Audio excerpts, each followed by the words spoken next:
Welcome to Mysterious Goings On. Hey, it's me, Alex, and we're continuing with our summer series of pretty incredible guests today. And I don't want to make my guest nervous by already, dropping the incredible word on him. But I got to tell you, when I think about food writers and when I think about people who are experts at taking the sensory delight that is eating and transposing it into the world of words and doing it successfully, I can only think of a handful of people who I really enjoy reading when they do that. And one of them's Tony Bourdain. One of them's Jim Harrison. We've lost them both, but we've got one with us now who I really enjoy. He's also a friend of mine. It's Pete Dulin of Kansas City. Welcome, Pete Dulin, to Mysterious Goings On. Thanks so much. Hey, pretty lofty company. Yeah, you're in good company, and even better is that you're still living. So yes, exactly. let's keep it that way, shall we? Absolutely. At least for this interview. Yeah. Although, I'm looking for some ratings that could help. No. Let's don't do that. He killed it, literally. Literally. Pete, we go way back. I met you, I think it was 2006. I was with the PBS station here in town in Kansas City, and you were running your own, which I think ahead of its time, online magazine, for want of a better term. And we were just kind of feeling out potential opportunities. Unfortunately, nothing worked out right away. I don't think. I think we did some things together, but I think it was the greatest thing I take away from that is that I met you and I was very impressed by what you were doing and all your varied interests. So just as a way of filling people in, though, who haven't known you since then, you are a writer, an author of several books. You speak. You're a chef. How would you describe yourself, though? Well, I guess as far as the things that I do, that kind of sums it up. To really boil it down, it kind of comes down to the writing side and the culinary side. And I'm a creative person by nature, and I've been fortunate to be able to pursue a couple of different paths and have them overlap. So I worked in the corporate world for quite a while coming out of college, and after 10 years or so in the mutual fund industry, I realized that I was creatively burned out and that there was not much further for me to go in terms of having fulfilling work. So I kind of took a step back and looked at what were things I was passionate about, where I really wanted to spend my time. And it really came down to writing, cooking, or traveling, or some combination of them. And so I explored cooking initially, did a lot of research, and thought I might want to go to culinary school and become a chef. And so before I spent the money on school, I decided to get some practical experience and worked in some restaurants at a hotel, and then eventually landed at Le Fou Frog in the River Market area of Kansas City. And did that for several years, did catering on the side, and realized that while I really enjoyed learning a sensory aspect and the craft of it, I was in my early 30s at the time and felt like I had gotten into the industry about 10 years too late. So I switched gears. Would you say that it was, I'm sorry to interrupt, but you say you got in about 10 years too late. Is it because it's so physically grueling? Is that part of it, or what? Yeah, I think so. It's, you can certainly jump into the industry at different ages, different points in your life. And if you're really driven and determined and skilled, then I think you can be successful. But looking at the people that I was working with and other people in the industry, I realized that in order for me to get where I wanted to be, if I was going to become a chef, I wanted to be the best I possibly could. I didn't want to just become a career line cook, or, in order to really kind of make all the time and effort worthwhile, because you'll work 60, 70 hours a week, if you're at a place where it's really busy and thriving. And so there's a big trade-off there. And it does take its toll physically, mentally, and lifestyle-wise, because you're working when other people are off on the weekends or in the evenings. And I just decided that, one, the lifestyle wasn't quite for me, and two, being in my early 30s, by the time I got really good at becoming a chef and learning, it would be 7-8 years down the road. So it'd be closer to 40 when your body does start to slow down and break down from all the physical, grueling work. So I stepped back a little bit to reevaluate and look at other options. And that kind of led me to the next major shift, which was pursuing writing. Mm-hmm. And so I applied to graduate school and got into Emerson College, based in Boston. Yes. And they have an excellent writing program there. And I was drawn to their nonfiction, or creative nonfiction writing program. A lot of schools that I researched across the country, they would have an emphasis in fiction or poetry or other literary arts, which I didn't think would provide a very viable career path. And I didn't want to go into straight journalism, because that really didn't suit my writing skills or interests. So I found this program at Emerson, where this track of writing nonfiction, but in a creative way that borrowed from elements of fiction techniques, was incorporated into the writing. And that's just a fancy way of saying that you could do storytelling about nonfiction subject matter. Yeah, and that really appealed to me. Well, and that's evident. Just indulge me, and I probably won't read it as well as you wrote it, but let me just read something. This is from Pete's blog. He's probably sitting here going, I did not know you're going to read from my blog, but I'm going to. Just listen to this sentence. You cannot touch smoke. Smoke touches you. The scent of smoke from wild plum, oak, grapevine, and lavender clings to my skin, my hair, and my clothes. Smoke hangs on with persistence, a ghost that lingers, a presence that is intangible, but most certainly there. I mean, that's the lead-in to a blog post about a fire that you built, and there's way more to that than that at a winery at the winery you work at. And I just have to tell you, it's so funny how I had that teed up because I loved that sentence, and here you are talking about it. So now I fully understand that, because I don't think I was aware you went to Emerson, and it's clear that you definitely learned your craft very well. Thank you. That passage, I think, it exemplifies like the type of writing I would like to do all the time, or at least aspire to, where you're able to write about something that's real, that's happening, and describe it in a way that excites the senses, draws people in. Right. Not necessarily in a sensational way, but in a way that it's with the word choices and the phrasing and just the perspective, that it's something that people may not have looked at it or thought about it in quite that way. And so they're just drawn in out of curiosity.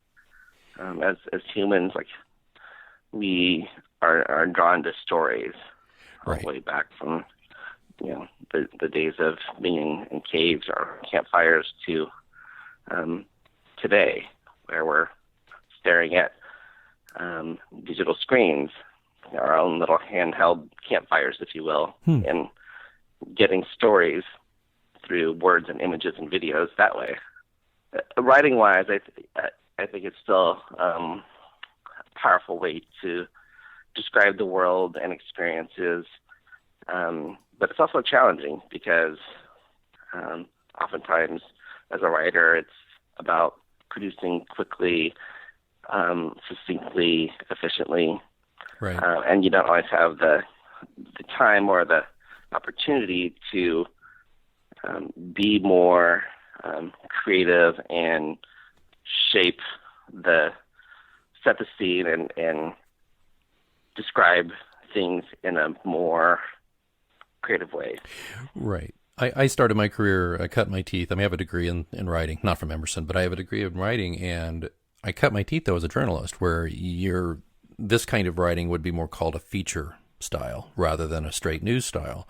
But I seem to excel more at that, actually. It seemed like more, I guess if bylines are a judge, most of my bylines I got were for kind of things in that vein. The more, I guess, as you say, the more kind of the creative nonfiction style. I think that's why I'm drawn to what you write, Pete, is because I'm a big fan of, as I said, of Jim Harrison, and his last book, A Really Big Lunch, is like one of my favorite books of all time. It's one of those books where you're constantly underlining stuff, and or if you're like me, I'm a little finicky about my books that I keep, and sometimes I don't fully underline. I might put a Post-it note in there, and then I realize, well, that looks ridiculous because you've got a book with this big fan of Post-it notes, sticking out of it. But I get that when I read your stuff. And you write for a number of publications. There's a publication there. You're seeing quite a very nice glossy publication called Feast that's pretty big here in Missouri. But you've written for some other publications. Is there and I don't want to put you on the spot too much here, but is there a particular piece you've ever written that is just like, oh my gosh, this is my Citizen Kane here. This is my thing? Or are you still chasing it? I think it's still chasing it in a way. It's part of it is that there's always room for improvement. There's always a different way to tell a story, and part of it's what you want to bring to the assignment if you're writing freelance, like I do for many publications, and also what the publication's voice and its intent and the audience is trying to reach, and what the editor wants. A lot of the freelance work that I do is a bit more news-driven, right, or like reporting, food journalism, if you will. Mm-hmm. So there was, and this is quite a while back, but years ago I wrote a story for the Kansas City Star about tea, Lucy's Tea, and I focused on a couple of different people in Kansas City that were connected to tea. That was a fun story to write because one of them was Zhang Tea, based in Crown Center in Kansas City. Mm-hmm. And he has this tea farm that's in the mountains in a remote part of China. Mm-hmm. And it was a way to introduce the idea of this tea that he actually grows, harvest process, and then ships halfway around the world to sell in the shop in Kansas City. It was a wonderful opportunity to build a story around this individual character, if you will, set the scene with the lush landscape and the conditions where the tea bushes are grown, and then describe the process of how he harvests and processes that tea and brings it here. Right. And then those sorts of stories are always ones that I love to tell and would like to chase more. But again, it kind of depends on the publication I'm writing for, and the opportunity doesn't always present itself. So it's having my blog is kind of a good outlet, I guess, to do more storytelling-driven writing that doesn't necessarily fit in the box of publications. Yeah, and you also on your social media, I love it when you just talk about a meal you had. And I'm not going to give away who this is about, but can I just do one? You start off this piece you did recently, and it's self-critical food review. And I'm not going to say the location or anything, but it's like, clearly the cut broccoli was frozen and chopped unevenly. Further, it had freezer burn, so some pieces were Frankenstein gray green instead of bright green. Inedible. The burgers were cooked to temperature and resembled a homemade patty, providing a quick nostalgia trip back to childhood bliss. However, the honey wheat bread was a poor substitute for actual burger buns. Disappointing. Melted cheese strewn across the pickles, onions, and mushrooms resembled a line cook's fanciful interpretation of a Jackson Pollock painting.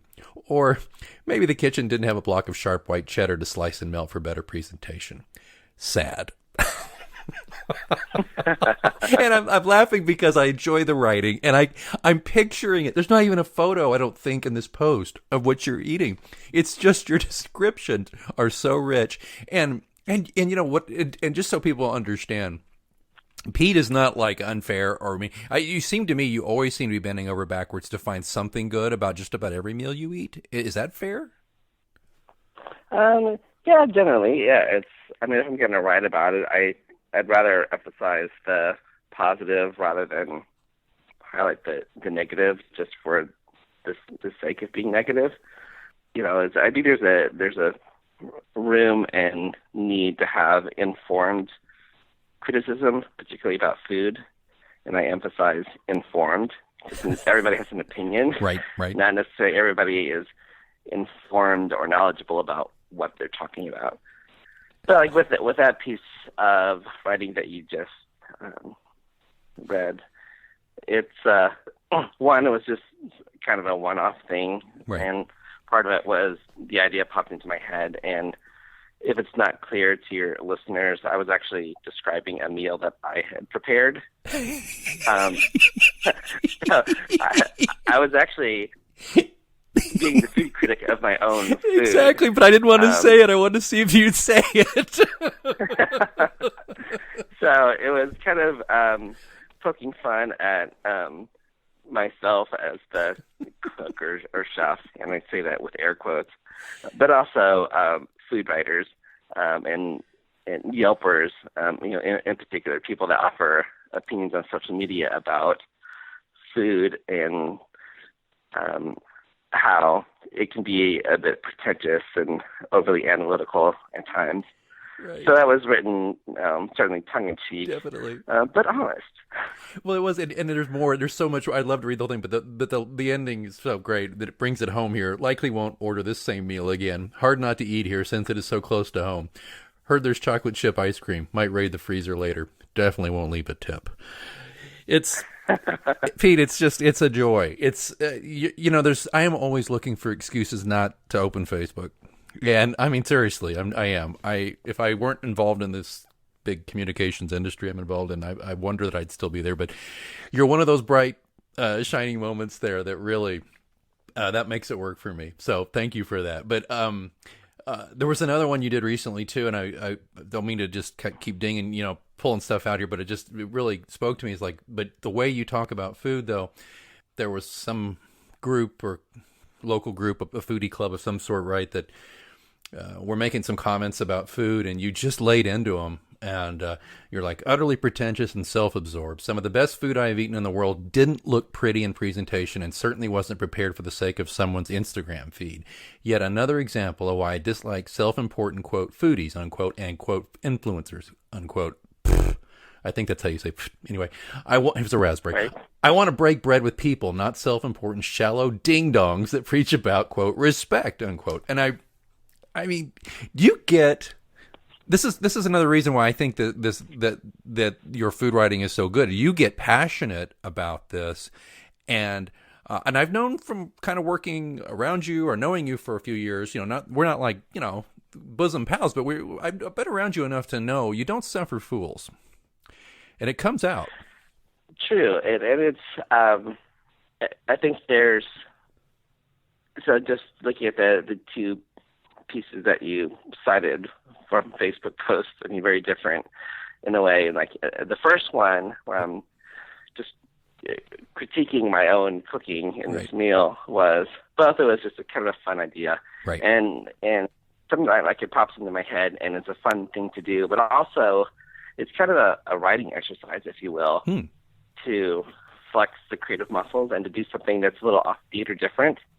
And there's no real consequences to it, but it's a way to get out of the routine and write in a different way. And so sometimes I'll do that, whether it's social media or my blog, just to keep the writing skills honed or to do things in a different way.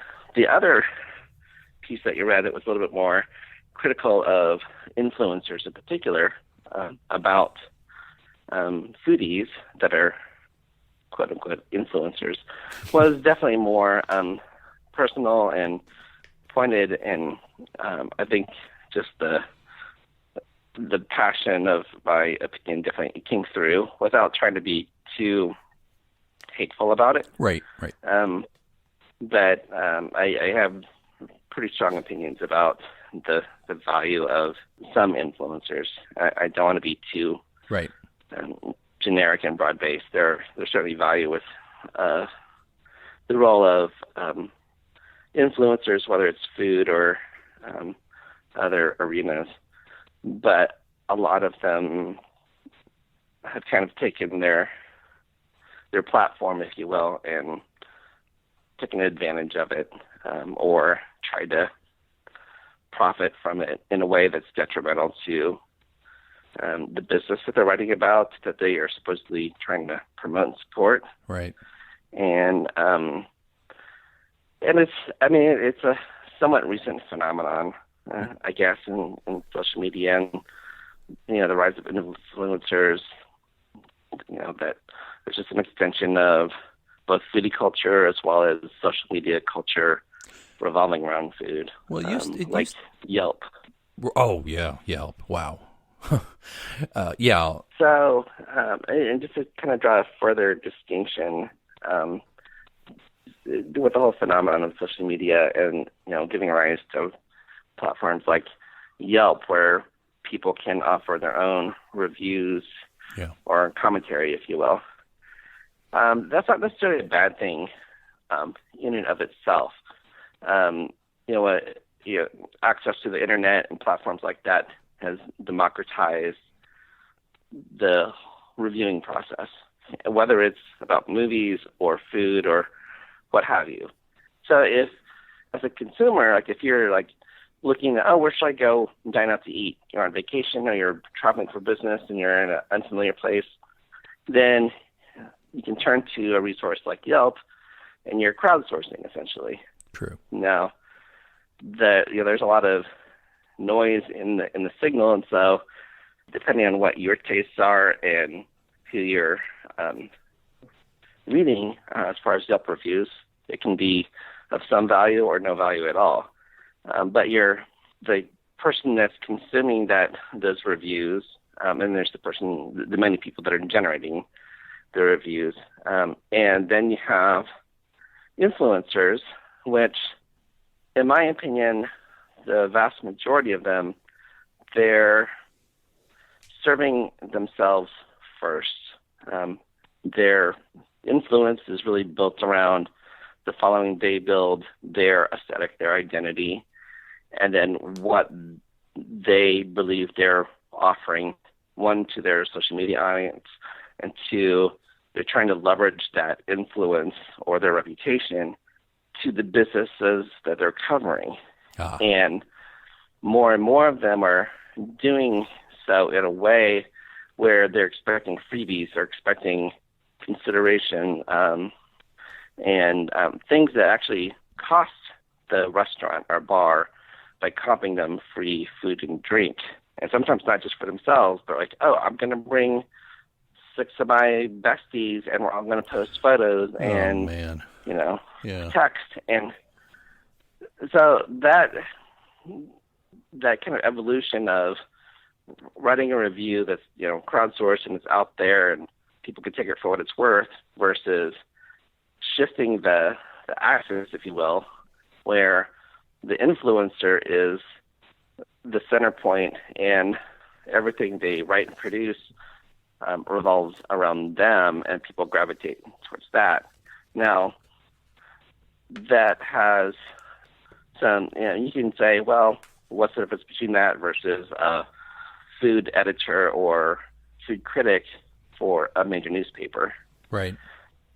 At a very basic level, there's some parallels as far as what the person's trying to do, but usually, and there's some key distinctions there. If you're a food critic writing for a website, a newspaper, or some other professional organization, there's usually a code of ethics there. Right.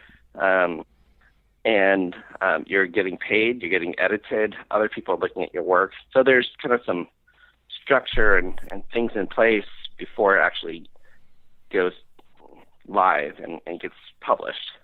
Whereas influencers don't necessarily have those criteria in place as far as ethics and being edited, and a lot of times, like, they're just simply amateurs, people that profess a love for food, but they don't have much, if any, training right. with writing or journalism, and so the way they think and promote and what they ask for sometimes exceeds the normal boundaries of how a food reporter or food critic would operate. Yeah, and of course, I'm a trained journalist, used to be one, and so I think that's one reason why I think when podcasting started, it was a little easier for me to get certain guests, not for this, because I've been podcasting since about the time I met you, and for a while there, I was getting some national guests for a different show I used to do about politics, and the one comment I got a lot was, "Oh man, you actually talk to me like a journalist would," and so right. So, but nowadays though, I mean, you can technically podcast out of your pocket with your phone. You can definitely, I describe this to a lot of my clients. I'm like, you have the entire news media in your pocket, and if you have a smartphone, I mean.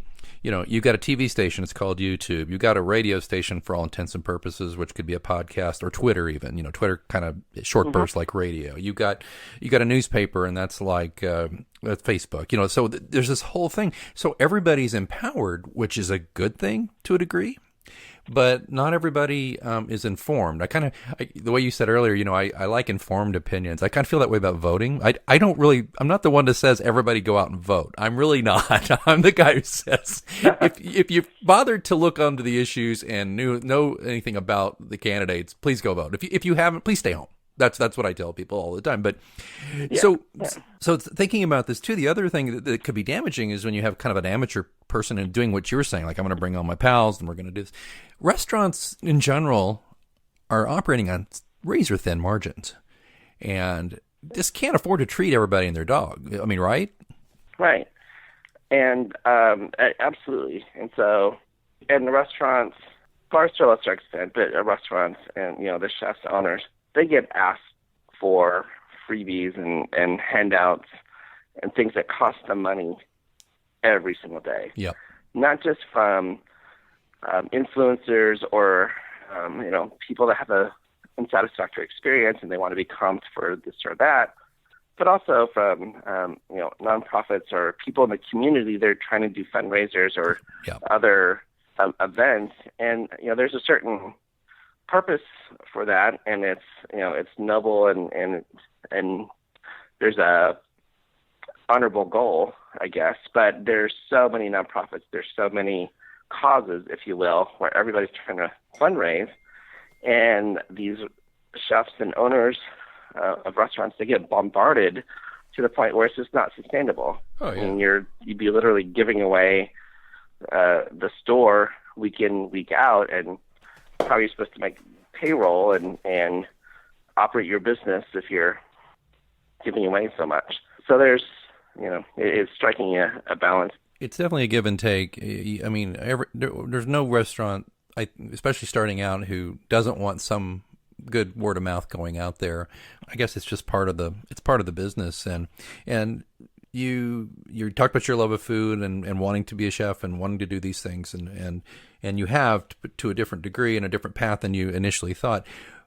But I'd be remiss if I didn't mention, in addition to your food writing that you do for publications and that thing, but you've also written, I believe, is it about 4 books about food, beer, wine, and spirits? And I mean, you'll tell me don't say this, but I think you're the dean of those topics in Kansas City as far as is laying out who and what and where you can go to get the best craft beer or spirits or wines in the area. So when did this happen? When did you, I mean, because I know food and drink are obviously together, but not every chef I know of, not every cook I know of, not every foodie or food enthusiast I know knows anything about spirits and beer and wine. Well, first of all, thanks for your kind remarks. So I've been a freelance writer for about 20 years, part-time, full-time, and the bulk of that's been focused on food writing, but then business writing and about other topics. And I would say about 5 years ago, 6 years ago, I started pitching ideas or stories about craft beer, because that was trending in Kansas City. There were more breweries that were opening up. And, craft beer is just kind of a new contemporary name for microbrewed beer. Right. And there's some differences. And microbrewed beer has been around in Kansas City for quite a while, as well as elsewhere around the country. Boulevard is celebrating its 30th anniversary this year. Wow. Which kind of brings me back to part of my inspiration for my second book, which was Casey Ale Trail, was the 25th anniversary of Boulevard Brewing, as well as Free State Brewing in Lawrence. In 2014, they were both going to celebrate their 25th anniversary. And I had, the tail end of 2013, had visited some breweries in Northwest Arkansas and was thinking a lot about craft beer and this idea of writing about breweries in Kansas City and like what has opened up and is operating over the past 25 years leading up to the anniversary of Boulevard and Free State became the kernel for this book, Casey Ale Trail. Oh, okay. And I wanted to produce that book in 2014, the year that the anniversary is being celebrated. So I ended up self-publishing the book. Huh. And I've had different career experiences where I know enough about writing, editing. I've done some print production. I had a good friend that's a really strong designer and art director, Eric Heartland. He and I kind of collaborated. I did my due diligence on the business side, and I worked with a print broker to figure out the best way to print the book in a way that would be reasonable cost. Then I worked with Eric, the art director, to create the look and feel for the book, and then went out and did the work of researching, writing, editing, photographing, and pulling that book together in just a few months, and was able to get the book published by, I think, October or November of 2014. And it was just, it was a great experience, both to challenge myself and to push myself writing-wise, but also use these other skills that I had to produce something that was physical versus just a newspaper article or an online article. I had something physical to show for my efforts and something I could sell. Right. And this is, still relatively early in as far as self-publishing and how that avenue was catching on among writers. Right. So that, I think, the previous book that I did was a cookbook that I published as a compilation of recipes that had been published in the Kansas City Star magazine. Last Bite. Featuring work by other stuff. Yeah, Last Bite. Yeah, with the wonderful photography from Roy Inman in there. Oh, my goodness. Absolutely. And I'm so really proud of that book. And that featured recipes from the top chefs and cooks around Kansas City at the time.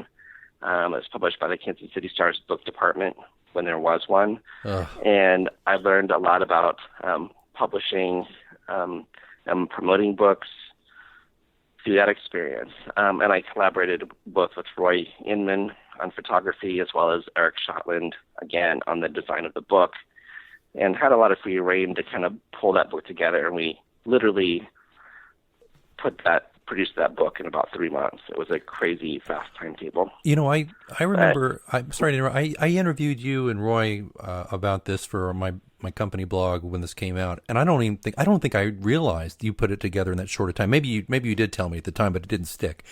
You put this incredible book together in about 3 months? Yeah, part of it was so the book featured 100 recipes. Again, it was published in the Star. So most of the photographs had been published in the newspaper, True. As well as the recipes. So part of it was just deciding on what material was going to be there, creating material for the front of the book as far as an introduction and a forward, figuring out the organization and coordinating between the art director and the photographer to pull it all together. Right. Which even having the material off the shelf, so to speak, 3 months was an incredibly fast timeline to pull together. Like, a traditional book publisher wouldn't be able to do that kind of project in that amount of speed unless they were to drop all their other projects. Yeah. And it's such an elegant book. It's so elegant, and it's so. And I, of course, used to get when I get the Star and open up the recipes, but it's so great to have them in one spot. I have this book. I've attempted a few recipes. It's a delight. It really is. Thank you. One of the great takeaways from both the cookbook Last Bite as well as Casey Ale Trail that I self-published was not only the writing aspect, but then kind of acting as the editor and project manager for both of the books to pull them together. Right. And then switching hats to be the promoter and the social media manager for it, and then getting out and creating events. Right. And learning all the things that are almost kind of a given if you're a self-published author, or even if you're published traditionally. Oh, yeah. Today, you're kind of expected to wear all those hats to promote your book, to do events. And so I realized that I needed to learn those things, and I didn't expect to make any money off of those first two books. I just treated it as a learning curve. Fortunately, both books did some modest sales and was able to generate some income off of them. Do you bring those in tow with you when you do speaking engagements to this day, or do you just kind of tell people you can find me on Amazon, or how do you do that now? Everything that I've learned, writing-wise and publishing-wise, is kind of built on itself and carries forward.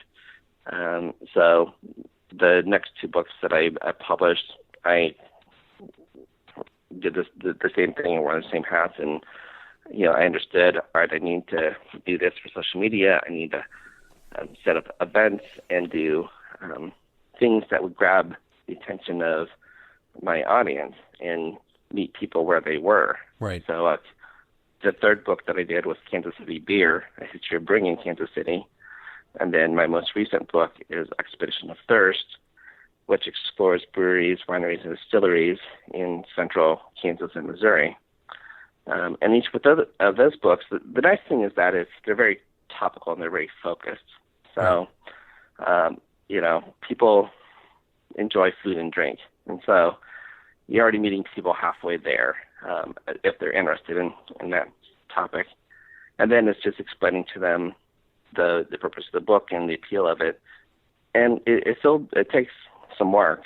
Like having great material and a great cover to the book is important. Yes. But there's a lot of hand selling and promoting the book online and creating events and doing talks at libraries or before groups to share the message of the book and background that's going to generate interest and word of mouth. And all the hats you still wear, speaking of hats. Now, you're also, I guess, your day job in a lot of ways, you're a chef and an event manager at a local winery, correct? Yes. So about a year ago, I kind of switched gears from full-time freelance writing because one of the wineries that I discovered when I was researching Expedition of Thirst was Fence-Style Vineyards and Winery based in Excelsior Springs. And as I got to know the owner and she got to know me, she realized that I had this culinary background, but also communications background, and she had a need for both. And so I started doing work on the side for her and the winery while I was freelance writing. And then about a year ago, I switched where I was writing part-time, and then I took a full-time position with the winery where I can work as the chef and produce food for catered events at the winery, as well as specials on the weekend, and create food that's out of caliber with the wine. Right. And then also represent the winery through the communications, newsletter, social media, website, and events to represent the brand.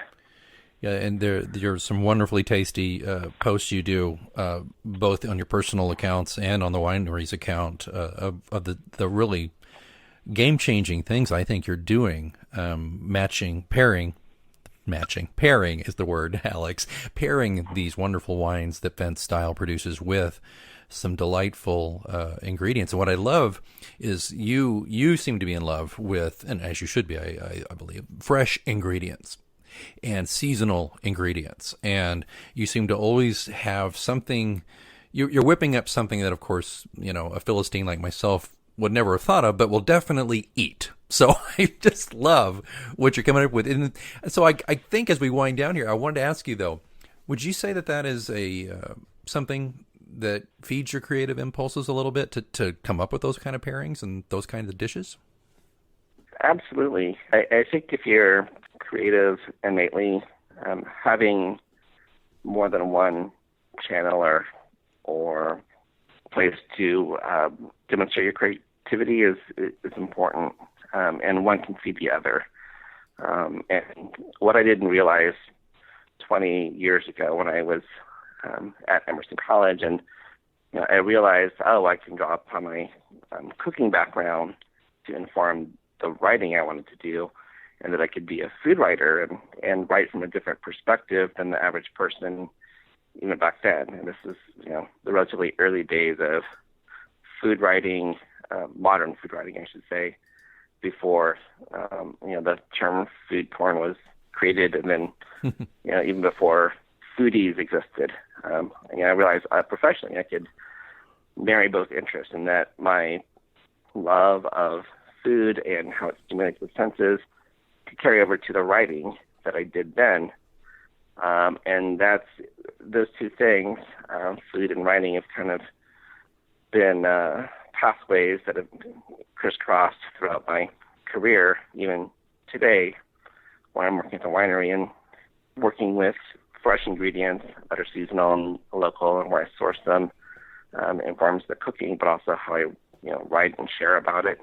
And it keeps my senses sharp as well as a writer, if I'm writing about other topics or other businesses.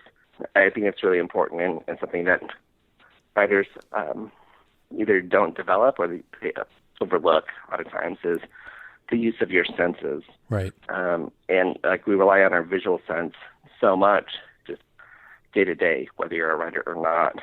But paying attention to how things smell, taste, the texture, the sound, are all things that you can incorporate into writing, or just, even if you're just doing a short little ditty about your day or an experience that you had at the lake, or if you're writing a Yelp review or something on social media about this fantastic experience, you can incorporate the senses and use that in a way to make it more immediate, more visceral, more interesting, versus just laying on the flowery words and description, or, oh my God, that was just amazing. It's amazing.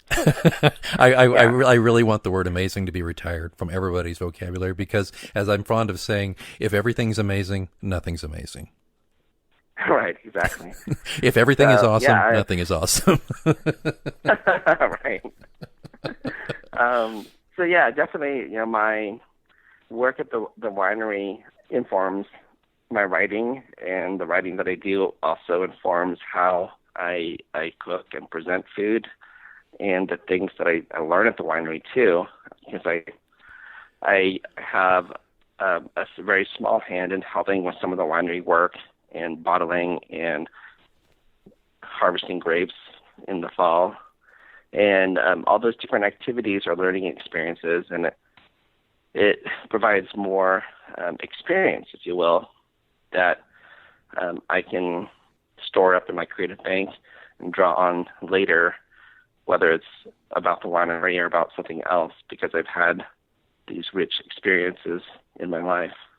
It's so evident. Hey, I'm going to do something mean to you. I wanted to ask for a quick lightning round, just a couple of little quick answer things, because we've gone long and I don't care, because I just this is one of those interviews that I've so enjoyed, and I look at the clock and I go, holy cats, we just started 10 minutes. And I go, oh no, we didn't. But I so enjoy hearing your perspectives, and of course I love food. I'm an amateur cook myself, and I'm constantly learning, and always kind of figuratively looking over your shoulder to try and get tips. But let me ask you something really quick. What is one thing, and I mean, again, this is kind of a short thing, so if you can, what is one thing you wish, on behalf of being somebody who makes food, but also somebody who as you so wonderfully discussed, respects food in the sense of who makes it and how it's consumed and using all your senses. What's one tip or one thing you would wish people would know or think about next time they're at a restaurant? I would say ask questions. If you're genuinely